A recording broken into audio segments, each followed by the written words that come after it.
All right, so I'm going to make generalizations about how society is structured. So at the core of society, the very powerful people, these are certain families, okay? These are the founding families of this nation. And there's not that many of them, maybe 10, maybe 100, okay? But at most 100.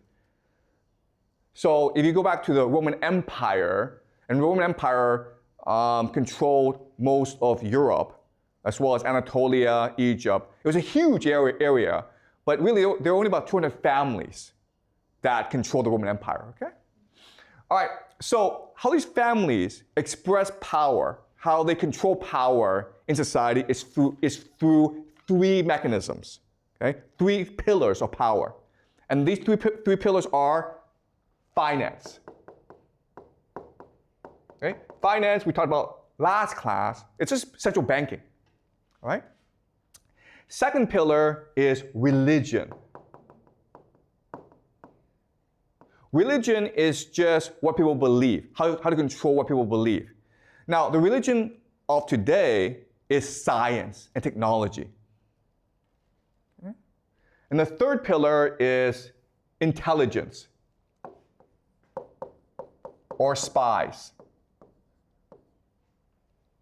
All right? Now, for the purpose of, to save time, I'm not going to go too deeply into intelligence and religion, but I will in future classes, okay? I just need you to remember that there are three pillars of power at the core of society: finance, intelligence, and religion. And it's their nexus, their combination that allows the elite to control everyone else, okay?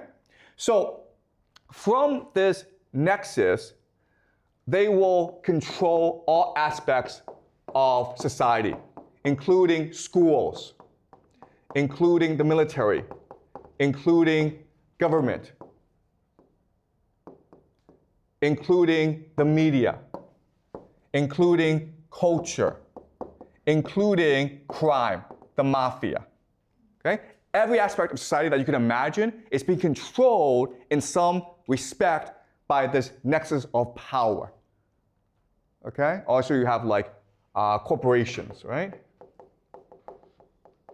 And then at the outer edge are the people. Okay? The people, because they're so massive, the massive people, they're the ones who generate wealth for society. So this system is designed to create as much energy as possible through the people, okay? Energy. Because the harder the people work, the more wealth is generated in society. All right? So a metaphor that we can use is this. Think of society as a corporation. The people are the workers, right? They're the ones who do the real work. The elite, these families, are the owners. And these people in between, the middle class, are the managers. Okay? So again, this is a very simple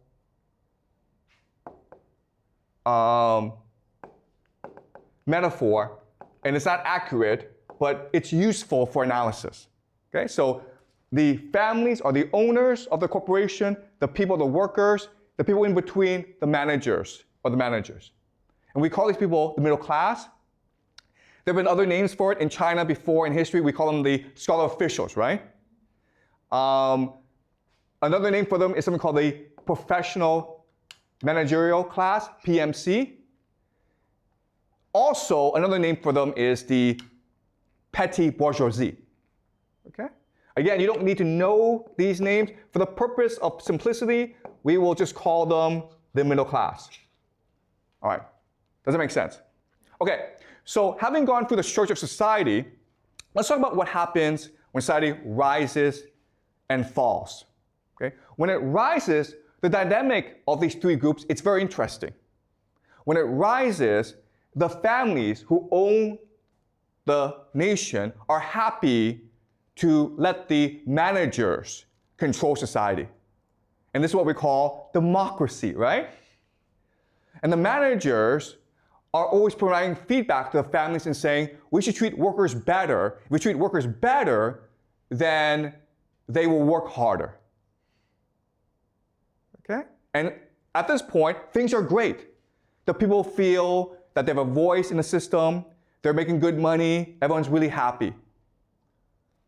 But what happens because of the elite overproduction is these families produce too many children who want positions of power. Basically, they want to spend money from the corporation. And now the corporation is in trouble. It's in debt. Okay? So at this point, what happens is this. You would think the managers would say to the families, listen guys, we need to be more fair to the people. But what really happens in reality is the managers exploit the people. Okay? The managers will now deceive. They will lie to the people. They will commit fraud. They will exploit the people. Why? The reason why is this. What the managers really do is something called rent-seeking behavior. Okay? Rent-seeking behavior just means they have a certain power that they want to exploit in order to extract wealth from other people. So for example, the most classic example is you own an apartment in Beijing, right? So you rent it out to someone who needs to live in Beijing and you collect rent. Well, this is true for a lot of people. So if you are a lawyer, you collect rent because only you can work in the court system. So if you want to sue someone, or if you have a contract dispute, you have to go to a lawyer, okay? The lawyer is collecting rent. And that's what the middle class, the professional managerial class do. They are rent seekers, okay? Another way of saying this is, guys, if you go to a company, you know what the workers do, right? You know what the managers do? They really don't do that much, okay? And this is true for the middle class.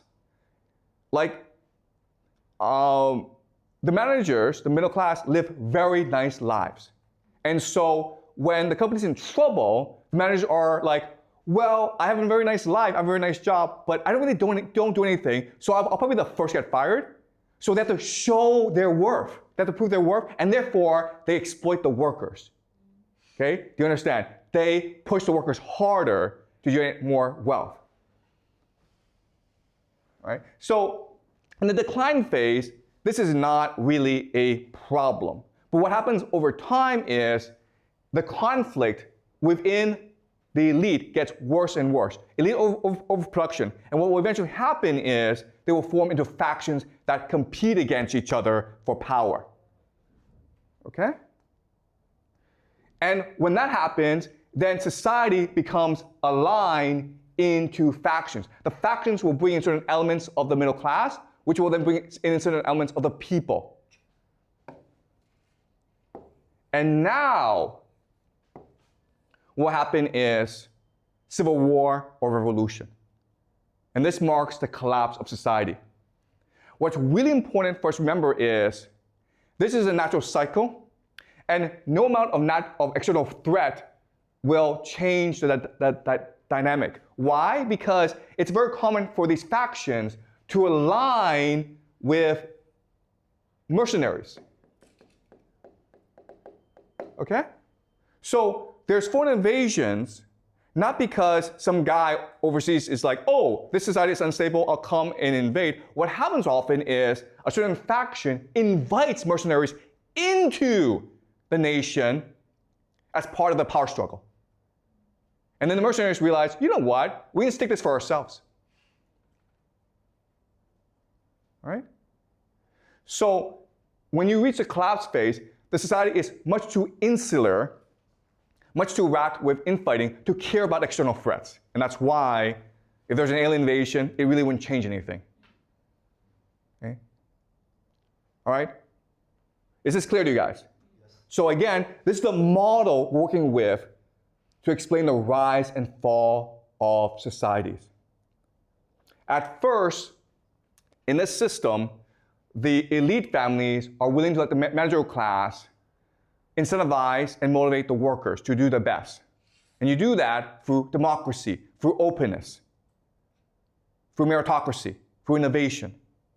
But over time, as these elite families have more and more children, and these children are engaged in rent-seeking behavior, they basically want to steal profits from the corporation. The corporation runs into trouble, and the managers are forced to coerce the people, which leads to greater conflict. And eventually, over time, the collapse happens when society breaks up into different factions, which leads to civil war or revolution or war. Okay. So that's a model working with.